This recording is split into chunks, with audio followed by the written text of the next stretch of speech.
Então a inspiração tem que vir.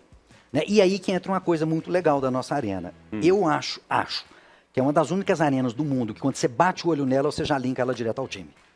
E isso foi uma premissa que não foi dada pelo Atlético, uma premissa que nós, arquitetos, propusemos. De fazer a arena com a cara do Galo. Né? Na minha cabeça, nos primeiros desenhos, o que vinha?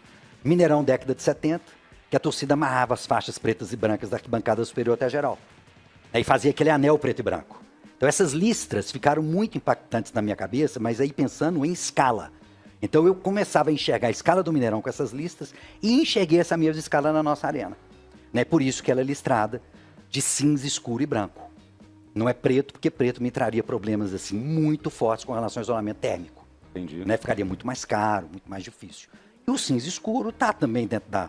Né? Eu acho que dentro da gama de cores aí você vê assim, do você Atlético. olha, você vê a camisa do Atlético. Exatamente. Não é? Aí o processo, né, respondendo ao Domênico, é desenha, e a partir desse desenho, entende-se como é que eu vou implantar esse projeto no terreno.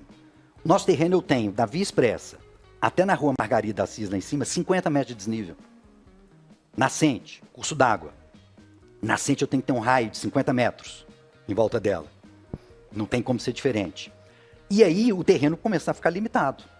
E aí veio o primeiro posicionamento que eu acho que é o destino. Que a arena tinha que estar ali, a Arena MRV. Na hora que eu botei a nascente e coloquei todo o impedimento que eu tinha legal, afastamentos, etc, a arena só coube numa posição. E na hora que eu fui olhar a posição, a diagonal da arena está para norte. E o padrão FIFA, Comebol e CBF é diagonal da arena para norte, para evitar sol no olho dos goleiros. Sensacional. E ela encaixou. No dia que ela encaixou, eu olhei e falei... Quase que eu falei um palavrão, desculpa. Falei, porra, que loucura, cara. Essa arena nasceu para esse terreno. Ali eu tive a convicção que o negócio ia sair. Naquele dia eu tive a convicção. Eu não consigo te responder em palavras. Não existe palavra para poder dizer o tamanho da emoção que eu estou sentindo de uma coisa que eu comecei a pensar lá em novembro de 2013, quer dizer, quase 10 anos, né, de trabalho.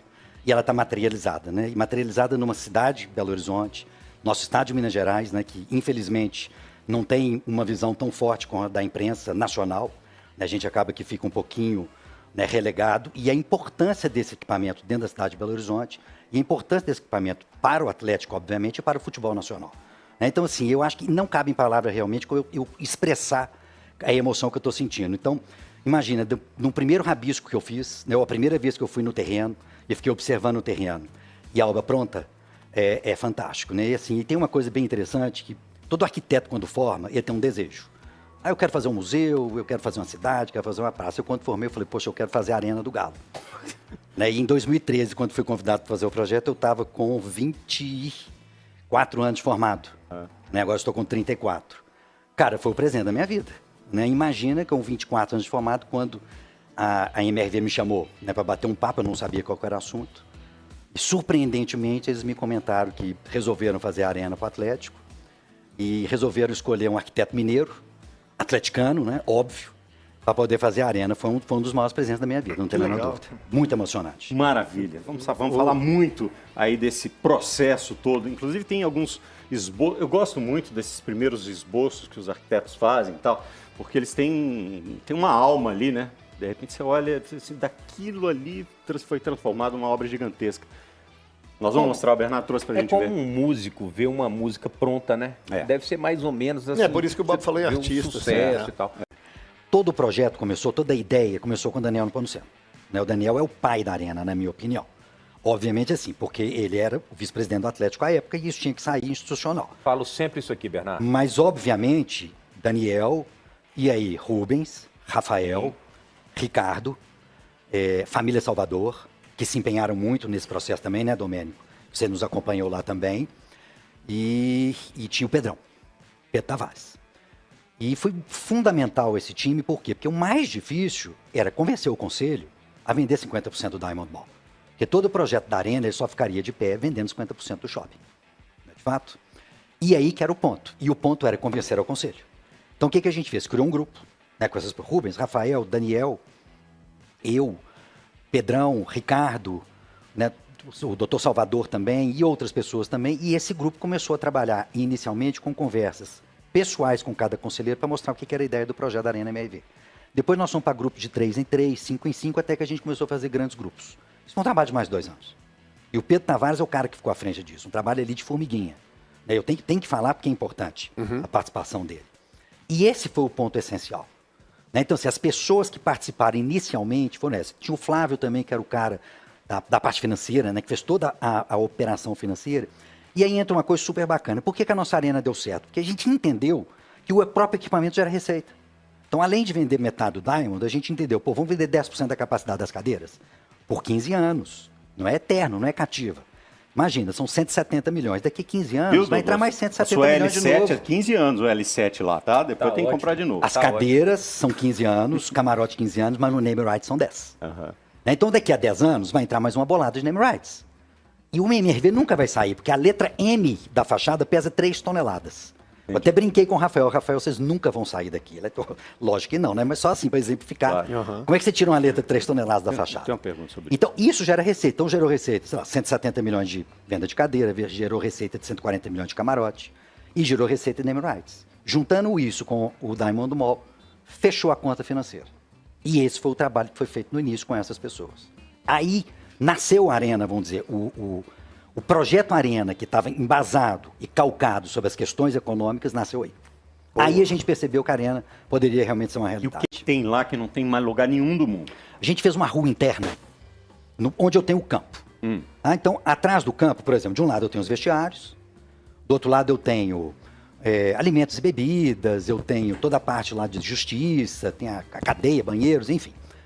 Depois disso eu criei uma rua com 7 metros de largura e o pé direito 7 metros. Os ônibus dos jogadores entram nessa rua de frente, eu entro na arena com o ônibus de frente, ele para na frente do vestiário e estaciona, dentro da arena. Mas o principal é a questão da arena multiuso. Né, que várias vezes eu comentei que a gente fez muitas versões de projeto, para quê? Para transformar a Arena MRV numa arena multiuso que terá 42 jogos de futebol do Atlético por ano. 42 por quê? Porque a gente participa de tudo, né? Sempre. Se não for Libertadores, a Sul-Americana vem, mas a gente fala Libertadores. O conceito é uma arena multiuso, porque isso traz receita para o Atlético. Né? E na hora que você pensa em uma arena multiuso, qual que é o grande problema? Montagem e desmontagem dos grandes shows. Mineirão são 6, 7 dias. Que a carga e descarga está lá embaixo. Você tem que subir com caixa de som, equipamento de luz, tudo muito pesado. Allianz Parque, 3 a 4 dias. Arena MRV, 24 horas. Eu entro com uma carreta de 22 metros de frente. Aquela faixa que eu falei de 8,5 metros entre o campo e a arquibancada é uma faixa de concreto, onde o caminhão circula. Ele para na arquibancada norte, onde vão ser montados os palcos. Existe até uma forma de você deixar a carroceria e montar, usando a carroceria e avançando sobre as cadeiras, que é todo o início, o projeto foi pensado dessa forma. Palco é norte. Apesar de que eu posso botar palco central, fazer show, né, vamos dizer, com 360 graus, etc, etc. O caminhão monta, sai de frente, espera lá dentro. Termina o show, desmonta. Isso eu faço em 24 horas. Então a arena passou a ser uma arena muito interessante para os produtores de show. Porque imagina, se eu tenho que pagar por um show tantos milhões, e eu vou gastar 4 dias na minha arena, não sou 10 milhões, eu vou gastar 2,5 milhões. Mas se eu fizer em um dia, eu estou ganhando 10. Então a arena MRV é muito competitiva, dentro desse ponto de vista. Isso é uma das coisas que não existe em nenhuma arena do mundo que a gente colocou lá. Né?